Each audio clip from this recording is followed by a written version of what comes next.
저는 오늘 여러분과 함께 부모와 어린이와 장래라는 제목을 가지고 은혜를 나누고자 합니다. 이 주간은 가정주간입니다.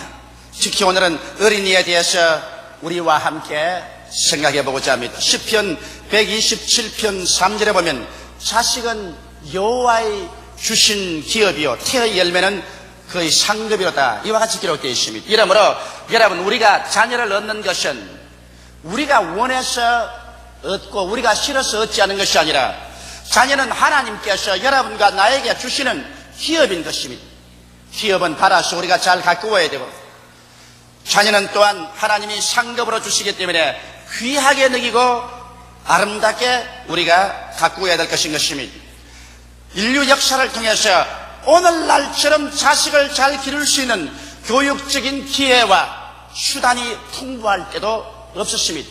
또 그와 동시에 오늘날처럼 자식 교육이 힘들 때도 없었습니다. 그 이유는 점점 도시화되어가는 세계 속에 환경적, 정신적인 공해가 도처에 꽉 들어차 있고 세속적인 물결이 TV, 잡지 등을 통하여 무제한적으로 안방까지 밀려 들어오고 있는 것입니다. 그래서 문 밖에만 나가면 눈과 마음을 겨놓게 하는 타락의 손길이 처처에 우리 어린이들을 유혹하고 있는 것입니다. 이와 같은 와중에서 우리들이 씩씩하게 하나님을 섬기며 범사에 성공적인 삶을 살 수 있는 심신이 튼튼한 자녀들로 길러나가야 될 의무와 책임이 부모에게 얹혀져 있는 것입니다. 어떻게 하면 우리에게 맡겨준 하나님의 기업이요 하나님의 상급인 어린 자녀들을 잘 길러나갈 수가 있을까요? 첫째로 우리가 자녀 교육의 가장 중요한 시기를 알아야만 되는 것입니다. 자녀가 우리의 품을 떠날 때까지, 우리 부모의 설하에서 자랄 때 어느 시기가 가장 중요할까요? 오늘날 성경도 심리학자들도 다 동시에 1살 때부터 6살 때까지가 그 일생을 좌우하는 인격을 형성하는 귀한 기간이라는 것을 증명하고 있는 것입니다. 심리학자 폴 디 마이어 박사는 그의 책에서 말하기를 약 85% 이상의 성인들의 행동 양상과 태도는 그가 1살에서 6살 사이에 그 인격 속에 이미 깊이 심어진다는 나의 신념을 나는 충분히 실증하고 증명했다고 말한 것입니다. 이러므로 여러분, 우리의 품에서 자라는 어린아이들 1살에부터 6살까지가 벌써 그가 성인이 되어서 어떻게 인생을 살며 태도를 가질 것인가의 85%가 결정되어 버리고 마는 것입니다. 이러므로 얼마나 부모의 설하에서 아직 유치원을 들락날락하기 전에 어린이의 인격이 중요하다는 것을 알아야 되는 것입니다. 성경 잠언서 22장 6절에 보면 마땅히 행할 길을 아이에게 가르치라. 그리하면 늙어서도 그것을 떠나지 아니하라고 말씀한 것입니다. 이러므로 조기 교육 1살에서 6살까지의 어린이들에게 대해서 일찌감치 우리가 교육을 잘하는 것은 중요한 일이요, 또 어린아이를 잘 취급하는 것은 그 일평생에 비뚤어진 인격을 형성하지 않는데 대단히 중요한 것입니다. 그러면 여러분, 1살에서 6살 사이에 마음에 얻은 상처는 일생을 가게 하는 것입니다. 오늘날 너무나 많은 부모들이 1살에서 6살 사이의 어린이의 장성기에 그 마음속에 믿음, 소망, 사랑을 넣어주는 대신에 일생을 정신적인 상처를 가지고서 감정적인 고통을 유발하면서 살도록 상처를 입히는 사람이 많습니다. 오늘 나는 이 시간에 우리가 어린이를 기를 때 어떠한 것을 심지 말아야 되는가, 이 점에 관해서 알아보고자 하는 것입니다. 먼저 우리는 어린이들의 마음속에 미움을 심어주지 말아야 되는 것입니다. 1살부터 6살까지 사이에는 어린아이들은 아직 언어 구사 능력이 없기 때문에 자기 마음속에 억울한 일을 당하면 이것을 변명할 수도 없고 풀어낼 수도 없기 때문에 그것이 그 심령 속에 무서운 상처를 남기고 파헤쳐 들어가는 것입니다. 이러므로 어린아이가 나는 거부당하고 있다는 아픔, 다시 말하면 나는 친밀한 사랑을 받지 못하고 있다, 부모는 나를 원해서 낳은 것이 아니라 나를 싫어하면서도 기르고 있다는 이러한 감정을 심으지 말아야 되는 것입니다. 거부 반응을 체험하거나 쌀쌀하고 무관심하며 그저 이무적인 취급 이상의 취급을 받지 못한다고 느끼는 어린아이들의 마음속에는 깊은 상처를 입게 되는 것입니다. 나는 미움받고 있다. 나는 거부당하고 있다. 나는 원치 않는 어린아이다. 이런 것이 마음속에 미움의 상처를 입혀주는 것입니다. 이것은 나중에 장사하고 난 다음에도 그 마음속에 깊은 아픔의 감정이 되어서 사람들과의 대화가 잘 되지 않고 부부간에 서로 애정을 나눌 수가 없는 마음의 병을 유발하는 것입니다. 또 어린이들의 마음속에 죄책감을 심어주지는 않는 것입니다. 죄책이란 속으로 자기를 미워하는 감정입니다. 부모가 완전주의자로서 어린이의 불완전한 인격에 대하여 심한 비평과 꾸짖음을 하는 분이 있습니다. 아직 어린아이는 불완전한 존재인데 무엇이든지 완전하기를 원합니다. 머리도 완전히 빗어라, 완전히 이빨을 닦아라, 손도 깨끗이 씻어라, 옷도 완전히 입어라, 생활도 완전히 하라. 그래서 완전주의에 도저히 저희가 미달하기 때문에 어린아이는 언제나 부모 앞에 서면 나는 불완전하다는 죄책감을 느끼게 되는 것입니다. 그뿐 아니라 또한 항상 타인과 비교해서 평론할 때 어린아이는 자기의 불완전을 미워하는 죄책감의 깊은 상처를 입게 됩니다. 왜 쟤는 잘하는데 너는 못하느냐? 쟤는 훌륭한데 너는 왜 훌륭하지 못하느냐? 비교 죄책감인 것입니다. 이래서 이 죄책감이 마음속에 깊이 상처를 입고 난 다음에 이 어린아이는 자라서 장년이 될지라도 언제나 마음이 불안하고 초조하고 늘 쫓기는 삶을 살고 자기를 미워하고 죄책감에서 벗어날 수 없는 인격적인 불구자로 만들어버리고 마는 것입니다. 또 우리 어린아이들에게 열등의식을 심어주시면 안 되는 것입니다. 열등의식이라는 것은 자기에 대한 과소평가인 것입니다.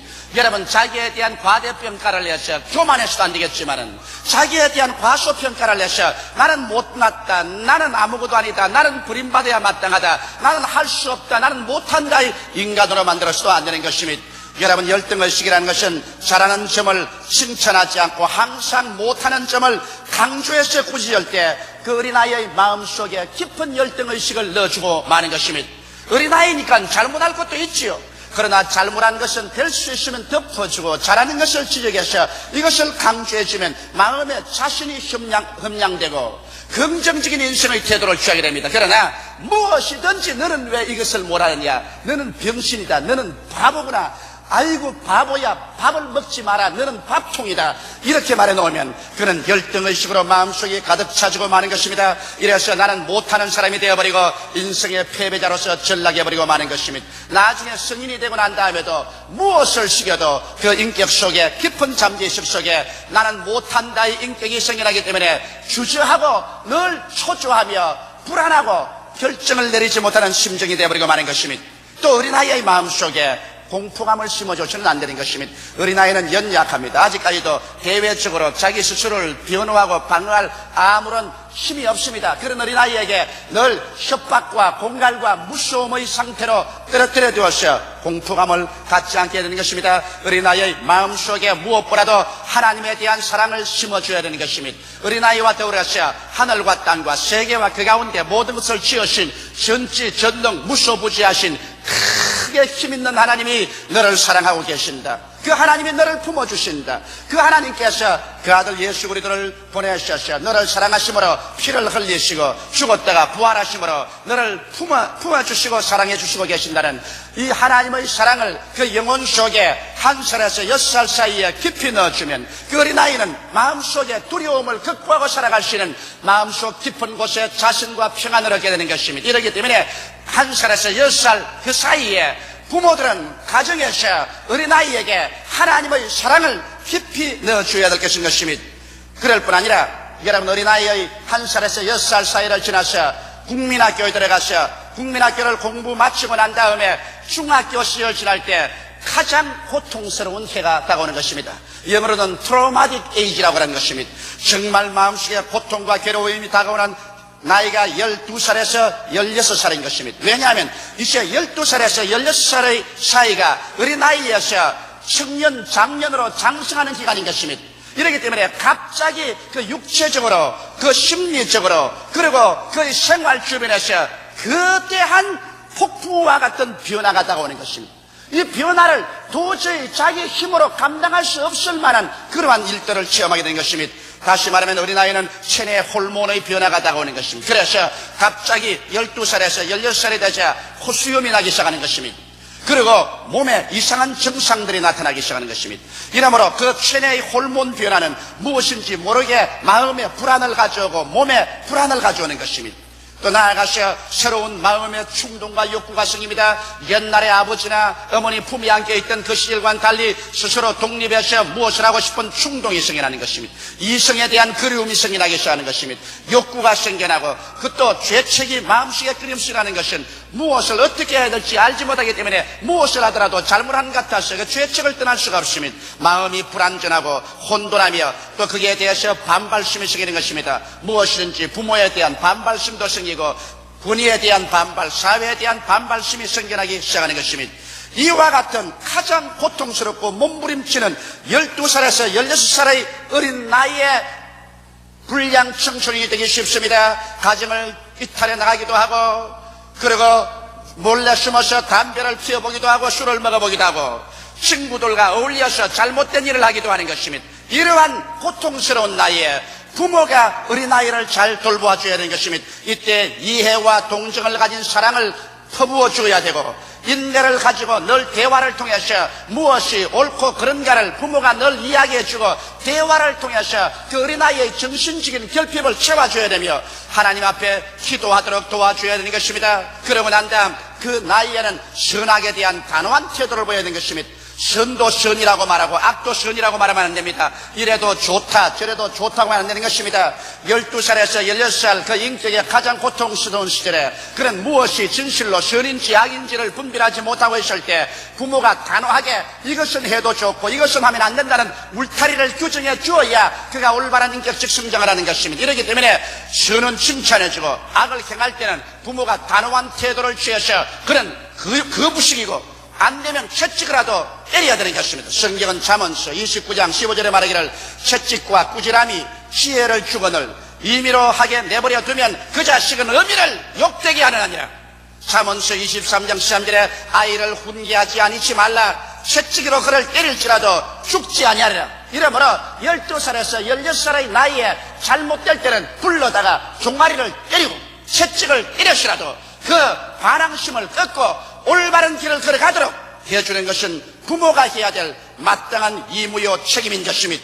이렇게 해서 여러분 어린아이가 부모의 설하에 있을 때 부모는 그 어린아이의 장래에 올바르게 건전하게 살아갈 수 있는 인격을 흠양해 줄 수 있는 것입니다. 1살에서 6살까지 여러분은 그 인격에 상처를 입히지 말고 감정적인 아픔을 가지고서 일생을 살도록 하지 말아야 될 것이요 12살에서 16살까지 가장 반항기에 부모는 어린아이와 함께 서로 이해하고 동정하고 사랑을 해주며 인내를 가지고 대화해서 그들의 혼돈을 바로 잡아주고 선악에 대한 단호한 태도를 취함으로 말미암아 어린아이가 잘못된 길로 걸어가지 않도록 해줘야 될 의무와 책임이 부모에게 놓여 있는 것입니다. 그냥 낳아서 밥만 먹이고 옷만 입히고 학교만 보내면 내 할 일 다 했다고 내 던져버리는 그와 같은 무책임한 생활을 하기 때문에 오늘날 수많은 자녀들이 몸은 자라 장성했지만 정신적으로 병들고 고통 속에 허덕이며 성장하지 못한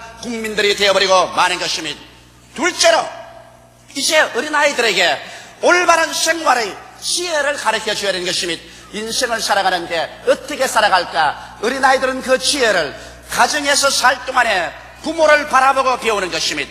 남자아이는 자기 아버지를 바라보고 배우고 여자아이는 자기 어머니를 바라보고 배우는 것입니다. 그래서 어린아이들이 집에 있을 동안에 인생을 살아갈 참된 지혜를 부모가 가르쳐줘야 하는 것입니다. 오늘날에는 너무나 세상은 어디서 가든지 출세욕과 황금 만능주의가 팽배하고 있습니다. 그래서 부모가 자식들에게 늘 출세하라 돈 벌어라 하는 것이 상식화되어 있는 것입니다. 이렇기 때문에 어린아이들은 어찌한지 이 세상에 산다는 것은 분모 술수를 쓰더라도 한과 놀이를 하더라도 출세만 하고 돈만 벌면 되는구나, 이와 같은 잘못된 생각을 가지게 되는 것입니다. 이것이 잘못된 지혜를 어린아이들에게 주는 것입니다. 부모들은 어린아이가 자기 살아 있을 동안에 인생을 살아갈 때 가장 행복하게 살 수 있는 올바른 지혜를 보여줘야 되는 것입니다. 어떻게 보여줄까요? 인생에서 정직한 삶이 가장 성공적인 삶이라는 것을 부모는 그의 생활을 통해서 그 언어를 통해서 보여줘야 되는 것입니다. 사기꾼의 생활은 일시적으로 사람들 앞에서 부귀영화를 누린 같이 보이지만은 얼마의 짜여야 파탄에 이른다는 것을 알려줘야 할 것인 것입니다. 인생을 살아갈 때 성실한 마음으로 인생을 살아가야 된다는 것을 보여줘야 되는 것입니다. 거짓말하고 겉다르고 속다른 인생을 만들어서는 안 되는 것입니다. 신뢰할 수 있는 사람, 한결같은 사람, 그러한 사람에게 무엇을 부탁해 놓으면 틀림없이 해놓는 사람, 그 말과 행동이 언제나 일치하는 사람, 이런 성실함이 가장 위대한 삶을 살아가는 지혜라는 것을 가르쳐줘야 되는 것입니다. 성실보다 더 좋은 지혜가 없다는 사실을 어린아이들에게 부모가 가르치고 몸으로서 보여줘야 될 것인 것입니다. 이 세상에 살면은 근면이 바로 재산인 것을 보여줘야 되는 것입니다. 무슨 일을 하든지 전심전력으로 부지런히 일해서 그 땀 흘린 열매를 먹고 사는 것이 참으로 인생을 행복하게 사는 것이라는 이 사실을 어린아이들에게 가르쳐줘야 되는 것입니다. 또 나아가서 인생을 충성스럽게 살아야 된다. 기회주의자가 되어서 여기에 기회가 있으면 뛰어갔다가 저기 기회가 있으면 저리 뛰어가고 자기의 이익을 위해서 배반하고 팔고 사고 조급한 것을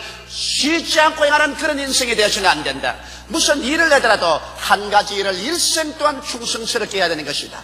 남편은 아내에게 충성스럽게 살아야 되고 아내는 남편에게 충성스럽게 살아야 되고, 그리고 국민은 국가에 대해서 충성하고, 또 우리는 예수 믿는 사람은 하나님께 끝까지 충성해야 되는 그 마음속에 충성스러운 마음, 이것이 위대한 삶의 지혜라는 것을 보여주는 것입니다. 무엇보다도 모든 것 중 가장 중요한 지혜가 하나님을 경외하는 것입니다. 성경에는 여호와를 경외하는 것이 지혜의 근본이라고 말한 것입니다. 이러므로 평생을 사는 동안 언제나 성경을 떠나지 말고 엎드려서 기도하는 것을 떠나지 말고 어느 곳에 가든지 교회를 찾아서 주일날 교회에 나가서 하나님 말씀을 듣고 교회에서 하나님을 섬기는 일을 저버리지 않도록 어린아이들에게 가르쳐줘야 되는 것입니다. 인생을 살아가는데 가장 위대한 지혜가 정직하고 성실하며 근면하고 충성스러우며 그 모든 것 중에 가장 으뜸이 되는 것이 여호와를 경외하고 하나님을 공경하며 교회에 언제나 출석하고 하나님을 섬기는 이것을 여러분의 자녀들에게 가르쳐줄 때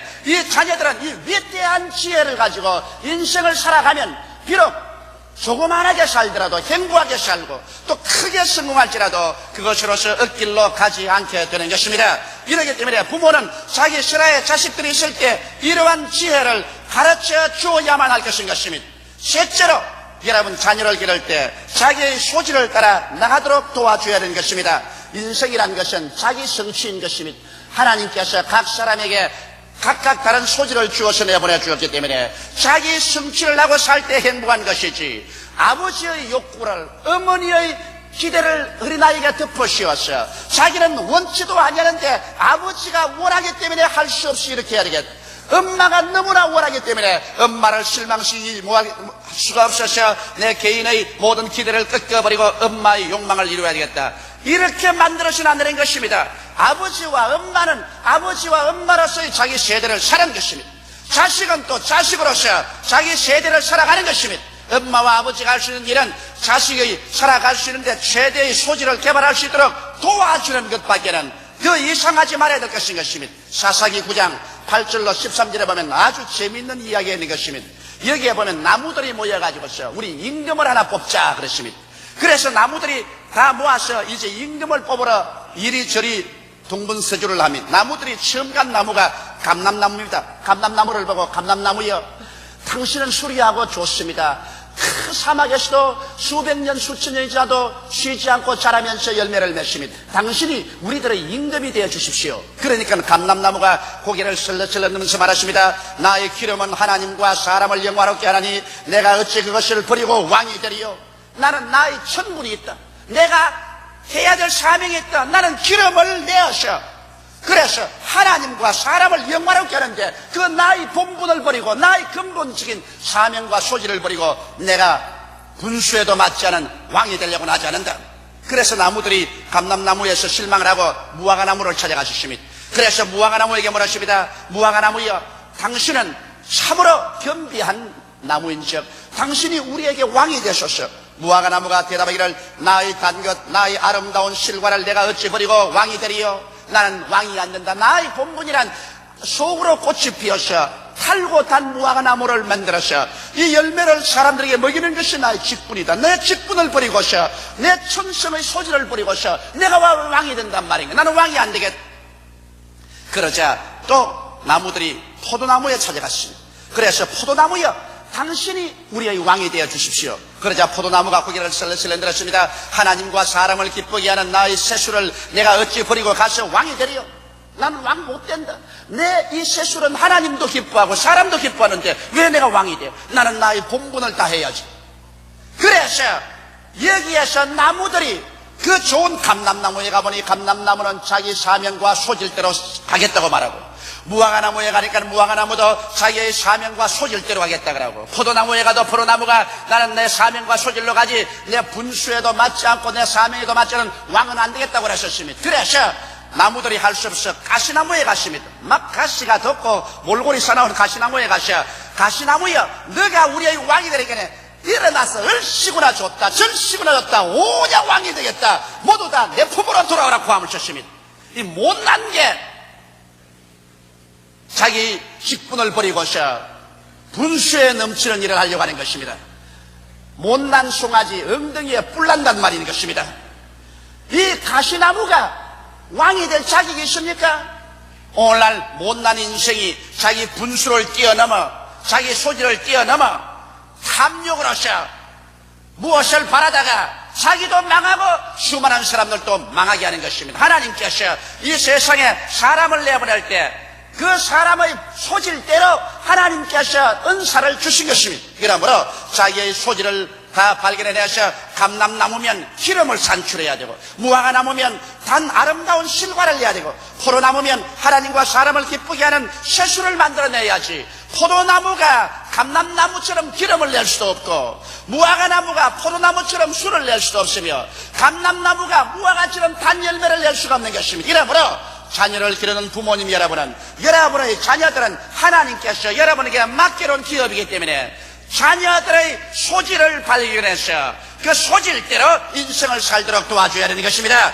반드시 돈벌이 해라, 반드시 세상에 출세해라, 이렇게만 하지 마십시오. 인생에 돈과 출세가 인생을 행복하게 하는 것이 아닙니다. 인생은 일방통로의 길인 것입니다. 한 번 사는데 자기 마음속의 소질을 살려서 행복하게 사는 것이 인생인 것입니다.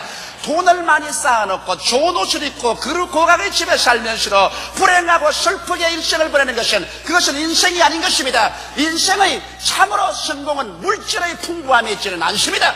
자기의 소질을 얼마나 개발하고 인생이란 자기를 성취해서 살았는가 살지 않았는가, 이것이 자기에게 가장 위대한 것이 되는 것입니다. 이러므로 여러분, 오늘날 부모들이 인류병에 걸려가지고서 부모의 탐욕의 노예가 되도록 어린아이를 만들어서 인류에 안 가면 너는 버림받았다, 인류에 안 가면 밥도 먹지 말라, 인류에 안 가려면 우리 집에 오지도 말라, 너는 서울대학을 가야 된다, 연세대학을 가야 된다, 고려대학을 가야 된다, 인류대학을 해야 된다. 인류병에 걸려 있어서 애들조차도 인류병에 걸려 있는 것입니다. 물론 하나님이 그리 부르시면 인류로 가도 좋지만은, 여러분 제3류를 가나 제4류를 가나 혹은 대학을 못 가더라도 자기 소질을 개발해서 자기 성취를 하고 하나님께 영광을 돌리고 살면 이것이 참으로 성공적인 인생을 살게 하는 것입니다. 이 세상의 인간 농사 중 가장 어려운 농사가 자식 농사인 것입니다. 여러분, 세상 농사는 실패하면 다시 다음에 성공시키면 되겠지만은 자식 농사는 한번 실패해 놓으면 다시 성공시킬 수 없는 것입니다. 이렇기 때문에 우리는 정말 하나님 앞에 기도하고 올바르게 자식을 기르어야 되는 것입니다. 자식의 영혼을 구원시키고 성공적인 인생을 살게 하는 것이 하나님 앞에서 우리가 해야 될 마땅한 책임이요 의무인 것입니다. 이러므로 이 가정 주간에 여러분과 나는 하나님께로부터 받은 기업인 어린 자식, 태의 상급으로서 주신 자녀들을 어떻게 훌륭하게 길러내어서 그들이 하나님께 영광되고 세상 사람들에게 빛이 될 수 있게 할 수 있을까? 이것은 우리 부모들이 마땅히 해야 될 사명인 것입니다. 이러므로 우리는 이 자녀들에게 밥이나 먹여주고 옷이나 입혀주고 잠자리나 마련해주면 이로써 부모가 할 수 있는 일은 다 했다고 생각하는 것은 너무나 우리 한국에서 과거에 전통적인 그런 생각을 가지고 자녀들을 기르는 것입니다. 자녀는 여러분 그와 같은 기계가 아니고 그와 같은 동물이 아니라는 것을 알고 우리 스스로가 자녀의 교육에 전심전력할 수 있는 우리들이 다 되시기를 주님의 이름으로 축원합니다. 다 같이 오게 하시고 기도드리겠습니다. 살아계신 우리 아버지 하나님, 하나님께서 우리에게 자녀의 기업을 주시고 태의 열매로서 상급을 주신 것을 감사하옵나이다. 자녀는 잘 기르면 크게 영광이 되고 기쁨이 되고, 잘못 길러놓으면 그보다 더 뼈가 아프고 뼈가 썩고 고통스러운 것이 없사옵니다. 하나님 아버지여, 우리 가정 주간을 맞이해서 우리의 가정에서 우리의 품에서 자라는 자녀들은 정상적으로 자라고 있는가, 1살부터 6살 사이의 유년기, 12살부터 17 사이의 가장 고통스러운 해, 그 다음 그들이 앞으로 진출해 나가는 길, 이런 일에 대해서 부모들이 적극적인 관심을 가지고서 도와줄 수 있도록 하나님께서 은총과 사랑을 베풀어 주옵소서. 예수님 이름 받들어 기도드리옵나이다. 아멘.